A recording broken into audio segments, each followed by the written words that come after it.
Minu jaoks oli hästi suur lüke oli, kui 8-aastasena mu vanaisa ära suri. Ma arvan, et sellepärast ma kellegagi rääkida sellest ja kui ma proovisin, siis keegi ei teinud välja sellest. Ja siis ma nutsin väga-väga pika aega. Siis ma lõpuks ei nutnud üldse. Paar aastat ma ei suutnud enam nutta.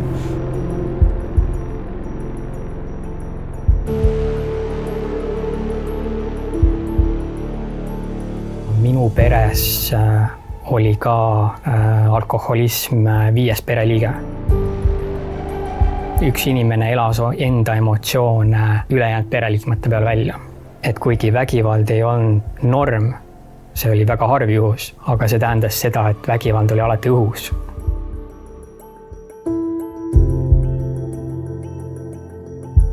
Ma arvan, et minu puhul, kuna mul on komplekstrauma diagnoos, siis ei olegi ühte spetsiifilist asja, mis on juhtunud, vaid see on kompott asjadest, mis on mu praegus, elukaare etappide vahel juhtunud.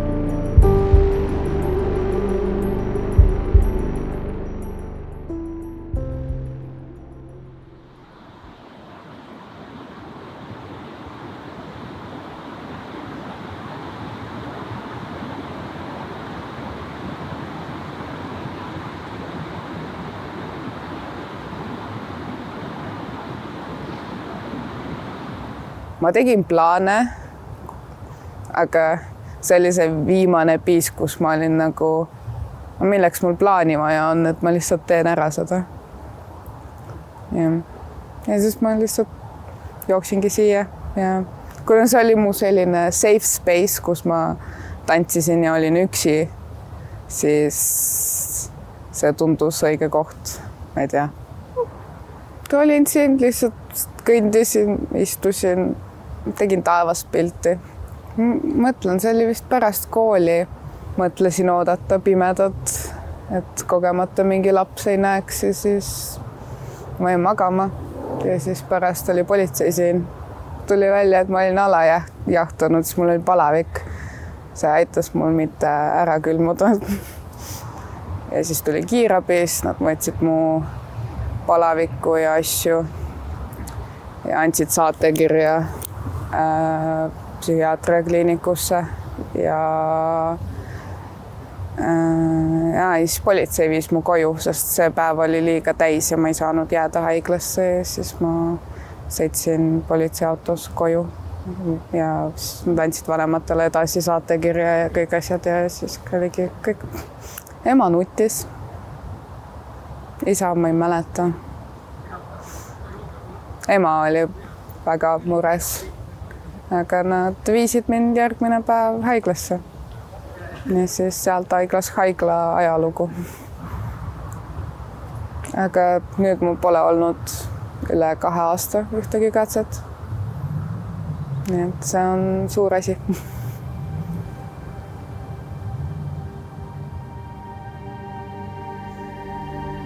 Hästi kontrollitud oli mu elu. Alati, kui ma olin kellegagi sõbraga väljas, siis pidin sõbrale telefoni andma, et sõber nagu kinnitaks, et ma olen ikka temaga ja kõike nagu. Ja selline, kui sa oled 15-16 ja sa pead koolist koju tulles telefoni riiuli peale panema, esimesele korrusele, teisele korrusele õppima minema. Siis see on väga-väga nõme ja kui sa 16-aastasena pead kõikide sotsiaalmeediate parooli temale andma.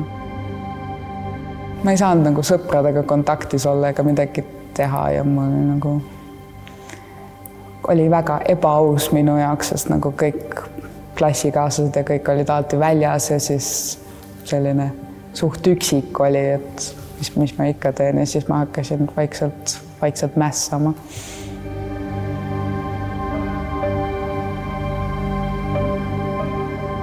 9. klassis hakkas selline nagu minu kokkuvarisemine, et enne ma suutsin kuidagi ennast veel koos hoida ja hakkama saada ja siis 9. klassis ma hakkasin nagu, ma ei jaksanud rohkem ja siis ma hakkasin jooma ja asju tegema ja üleüldiselt, kui sa pead haiglasse minema, sa väga kardad, nagu südamest kardad sinna minekud.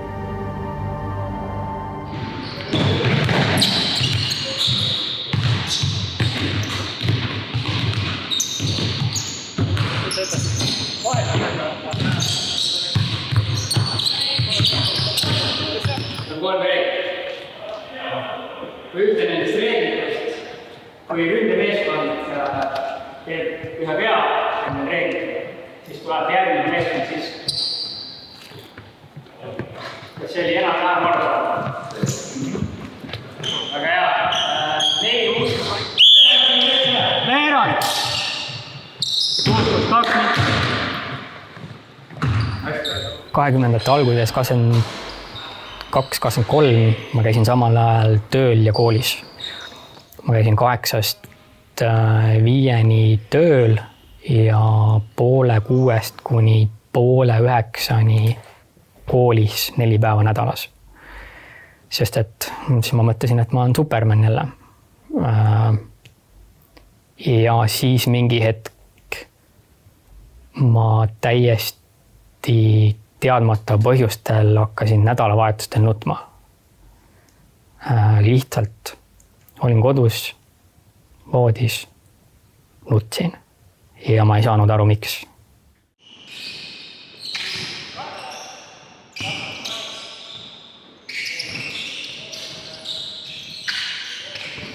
Mingitel hetkedel suvalised emotsioonipursked. Kuigi ma ise tundsin, et ma surun ennast kõigest läbi, ikkagi inimesed vahepeal vaatasid ja küsisid, et kas ikka kõik on okei. Siis mina ütlesin, et loomulikult kõik on okei, miks ei peaks kõik okei olema. Ja siis ma hakkasin lõikuma.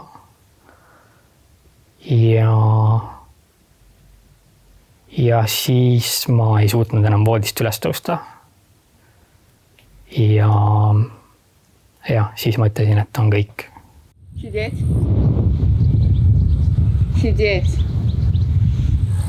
Сидеть. Сидеть.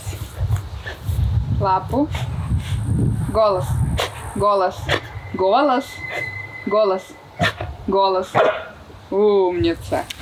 Ma tahan keskharidust kätte saada, sest mu vaimne tervis pole seni veel lubanud mul seda teha ja ma loodan, et seekord ta äkki laseb mul ka natukene kaugemale jõuda sellega, kui kõik need eelmised, ma ei tea, mitu aastat, ma ikka teen teist kursust juba mitmendat korda. See on... Ma polütehnikumis õpilane alates 2017. Alguses ma tegin selle pärast, et keegi tegi ja siis ma olin nagu, kui sina teed, siis ma teen ka ja siis ma tegin ühe haava ja siis sellest läks edasi. Üks põhjus on see valuasi, emotsionaalse valu asemel tunda füüsilist valu, see teema. Lõikumine on ka olnud selline, et keegi... Mul oli vähemalt polus see, et ma sattusin haiglasse esimest korda ja siis pärast ma tulin välja ja muidugi klassis küsiti, et mis juhtus ja siis ma ikka rääkisin ja siis pärast seda hakkas kohe üks poiss lõikuma, sattus suht varsti teine klassiõde haiglasse ja siis see oli selline nagu see on kuidagi selline asi, et kui keegi teine teeb, siis on okei, et mina teen ka. Aga muidu ei nagu toetada inimesed ei oska, nad ei tea, kuidas käituda sellises olukorras, et mida teha. Aga vähemalt sa ei ole enam mingi imelik või mingi kõik saavad aru, et ongi raske, kõigil on raske nüüd. Pole veel näinud ühtegi inimest, kes ütleks, et tal on kõik korras vaimselt, eriti koolis. Kui inimesed näiteks ütlevad, ma olen täna nii depressed ja siis see on nagu, et näiteks depressioonis tehti emotsiooni, et see on nüüd tunne, see ei ole diagnoos ega haigus, see on lihtsalt, ma tunnen ennast väga depressioonis täna. Ja siis hästi paljud noored nagu sotsiaalmeedias näiteks piirialase isiksuse häirega on see, et näiteks sotsiaalmeedias need, kellel on ja kes tahavad, et inimesed oleksid teadlikud selles alas, nad räägivad, et millised sümptomid võivad olla või mingid lihtsalt teevad seda sisu selle kohta ja siis tulevad need nooremad, kes on kohe 13-aastased, kes on nagu, mul on see ja see sümptom, et ma arvan, et mul on nüüd see ja siis nad kõik on nagu, nii paljud panevad endale selle sildi külge, nad tahavad, et neil oleks selline diagnoos ja selline diagnoos ja selline diagnoos. Sellepärast, et nad ei pea elama sellega, nagu nad ei tea, mis asi see päriselt on ja siis see on kuidagi nii moodsaks on muutunud olla vaimselt haige. Moodne on öelda, et nagu sa ei kuule mingid, sa ei lähe oma sõbrale ütlema, et ma tahan ära surra, sa ei kuule seda, et kuidas ma saan toeks sulle või midagi, ta ütleb sama. Kõik ütlevad sama. Ja te ei oskagi enam üksteisel toeks olla, sest kõigil on nagu, te ei tea, millal on päriselt inimesel halb ja millal ta teeb nalja ja millal on imelik ja inimesed jätavad hüvasti jätukirju ja sa ei teagi, kas on päris hüvasti jätukirju või ta jälle lollitab või nagu teeb väga keeruliseks inimestele aitamise. Ma olen nüüd nii õnnelik, et samas, et raske on, kui sul on kõik sõbrad vaimselt haiged, aga samas, kui meil näiteks ühine sõbranna see suvi ennast ära tappis, siis meil ei olnud kordagi seda, et mingi, et kuidas nii, kuidas see võis juhtuda, me keegi ei teadnud. Vaid me olime kõik lihtsalt süsteemi peale vihased, sest ta sai haiglast välja ja nädal aega hiljem ta tappis ennast ära. Et see on selline, et me ikkagist oskame nüüd märgata, et mis on nagu, see ei ole inimese süü, et tema ennast ära tapab. Et keegi lihtsalt, inimene proovib abi saada, keegi ei kuula ja ei aita.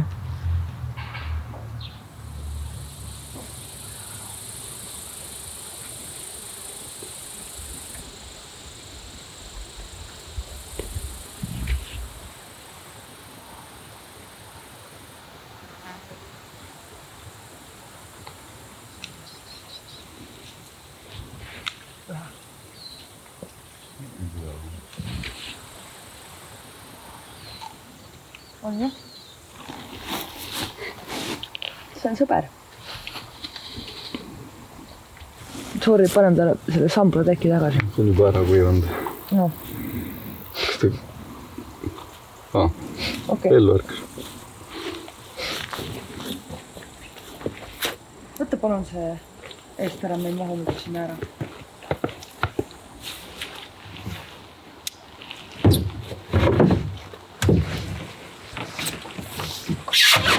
Siia lihtsalt niimoodi. Viimane hüppe.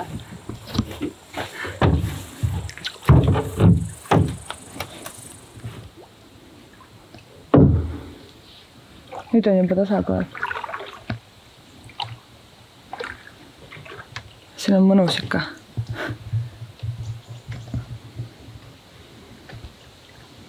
Sellist vaikust ei ole nagu mujal. Või rahu.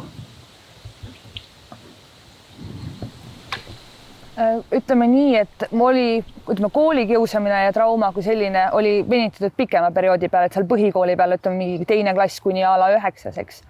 Ja see ei olnud ka selles mõttes, nad andsid mulle vahepeal rahu ka, et eks see oli selline nagu tuli ja läks sõltuvalt sellest, kuidas pubekatel nagu hormoonid möllasid või mis iganes selle taga oli. Ja siis oli jälle paar aastat vahet, siis juhtus järgmine asi, juhtus jälle paar aastat vahele. Aga ütleme, see koolikiusamine ja hiljem see, mida ma nii-öelda kodus kogesin, need asjad nagu läksid nagu ristusid oma vahel. Aga ma arvan, et ma olin nii noor, et ma ei osanud nagu teadvustada, et see on trauma isegi veel. Et trauma puhul öeldakse ka, et see võib nagu välja lüüa näiteks osadel inimestel ainult füüsilisena ja palju aastaid hiljem. Aga minul oli lihtsalt see, et kuna tuli viimane nii-öelda see trauma peale, siis kõik nagu lihtsalt varises. Esimene kord ma olin haiglas, kui ma olin vist 19 ja ma läksin sinna ise vabatahtlikult. Ma rääkisin oma emaga, sellele eelnevalt ma ütlesin oma emale, rääkisin oma pidutsemistest, rääkisin meelemürkidest, millega mul oli nagu, ma ei saa öelda, et ma oleks kunagi olnud sõltlane, aga ma ikkagi tarvitasin. Ja ma sain aru, et see ei ole normaalne, see ei ole see elu, mida ma tahan. See ei ole see elu, millest ma unistasin, see ei ole see, milleks mul on potentsiaal. Ja mu ema, õnneks ta on nii tolerantne ja nii mõistev, et ta ei küsinud nagu rohkem küsimusi, vaid ta ütles, okei, sul on vaja haiglasse minna, siis me sõidame haiglasse. ja nii ma põhimõtteliselt sõitsingi otse Paldiski maanteele, et ega mulle sellele ei eelnenud mingeid psühholoogi visiite või psühhiaatri visiite, vaid sest ma ise valisin neid asju mitte teha, aga olukord sundis ja siis mu ainuke nii-öelda lahendus või asi, mida ma nägin, oligi erakorraliselt Paldiski maanteele minna.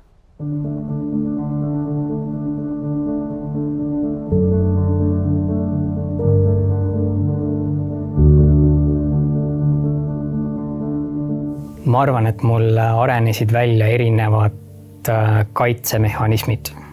Üks nendest oli kindlasti ekraanid, arvuti. Selle number 1 mõju minu jaoks oligi mõtete eemale saamine. Siin mingis mõttes ei ole kohal. Sa lihtsalt scrollid, dopamiini voolab, see tuimestab põhimõtteliselt. See on enam-vähem sama põhimõte. Sa lihtsalt leiad viisi, kuidas ennast ära kaotada. Mul arenes ikkagi välja dissotsiatsioon, mis on siis see, kus inimesel mõtted eemalduvad tema kehast põhimõtteliselt. Tekib nagu mingi lõhestunud isiksus. Ma suutsin olla selles olukorras niimoodi, nagu ma vaataks kõrvalt. Ma arvan, üks kõige parem näide dissotsiatsioonist on see, kui vähem ma vajan sööki. Ma võin istuda oma toas, täpselt nii, nagu ma seda vanasti tegin, ja olla söögita päevi. Ma võin seal istuda ja tunda, et kõht on natukene tühi võib-olla, aga mitte nii palju, et ma oleks motiveeritud üles tõusma siit toolist ja minema kööki. See on põhimõtteliselt number 1 näitaja, mille järgi ma saan aru, kui halb olukord on. Kui ma toitun iga päev korralikult ja ma tunnen, et ma tahan toituda korralikult ja ma tahan enda keha eest hoolt kanda, siis see tähendab, et ma olen enda emotsioonidega ja iseendaga enam-vähem kontaktis. Kui ma tunnen, et mul ei ole vaja süüa, siis ma saan aru, et nüüd on asi halb. Mingi hetk lihtsalt kõik toit on nagu saepuruna. Miski ei paku rõõmu või rahuldust. See on selle dissotseerumise teine pool, sama mündi teine külg. Kui sa ei tunne valu, siis sa ei tunne rõõmu ka tegelikult. Viimati tähistasin mina sünnipäeva siis, kui ma olin 19, ma arvan, umbes 10 aastat tagasi. Eluisu puudus ikkagi. Selles mõttes, et sünnipäev on päev, millal sa tähistad päeva, millal sa sündisid. Mis tähendab seda, et sa pead selle päeva üle õnnelik olema.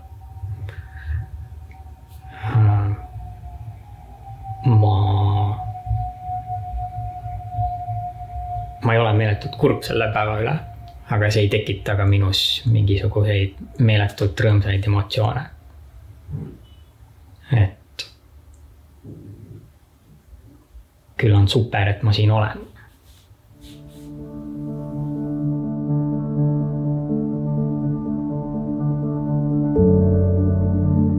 Plaanisin 16 kaugemale mitte minna. 17 oli see nagu kindel, ma olin nagu 17, et ma tahan olla igavesti 17. Kunagi igavuses tegin Seevaldis sees olles videosi, aga sealt mul tekkis väike selline toetajarühm. Ikkagi ma käin tänavatel ja siis vahest kas lapsed või ka tiinekad mingi vaatavad mind ja mingi lehvitavad mulle.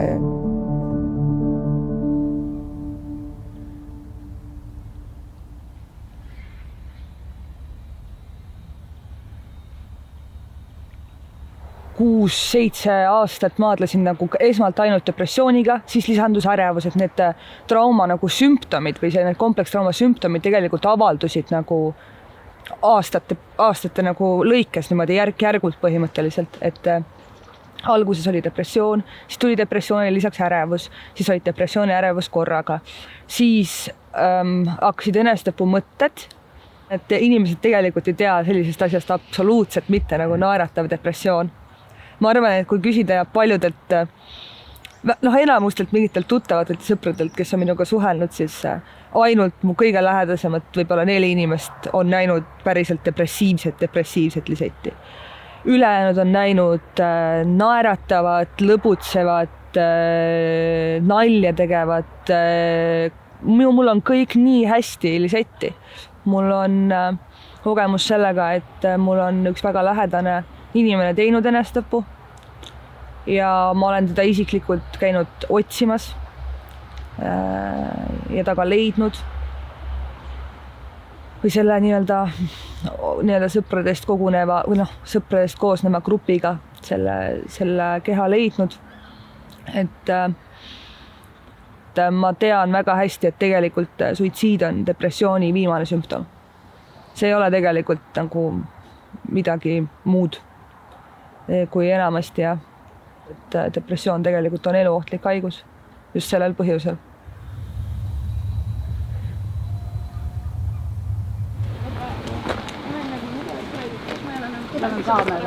Vanematega oli alguses, et teeme nii, et keegi ei tea ja ärme räägi kellelegi ja kõik sellised asjad. Eriti slaavi perest, nagu mis mõttes vaimne tervis, nagu me isegi küsinud varem, et sellist, nagu, et mis mõttes, kuidas sul läheb, see nagu, mis sa teinud oled võib-olla, aga mitte kuidas sul läheb. Nüüd mu isa küsib alati, kuidas sul läheb. See on, jah, vanemad hakkasid ka mõtlema rohkem. Ma vaatasin väga ettevaatlikult, ma ei kikiks ära käpi mind või? Kas sa tahad, et ma oleks kaamera lähemal või ükskõik? Jumala hea, mingi piil on hea ja kõik on tore ja järsku mingi kutt endab laivi ja täiega hakkab näperda, ma olen mingi, ära viitsid, ära käpi mind. Tõmba uttu, ära käpi mind, pane käed tasku, ära käpi mind, hoia pilt peal, aga ära käpi mind. Pea meeles ära käpi mind. Tõmba uttu, ära käpi mind, pane käed tasku, ära käpi mind, hoia pilt peal, aga ära käpi mind. Pea meeles ära käpi mind. Olen naine, sina oled mees. Ma ei löönud ennast sinu pärast ülesse ega pilgu heit, pole kohe teit. Ma ei ole sinu lihalet for God's sake. Minu miniseelik, sinu jaoks on maksi. Ära üritagi, me ei mahu sinna kaksi. Nagu netipood, ainult vaata. Kaupa sa ei saa ilma investeerimata.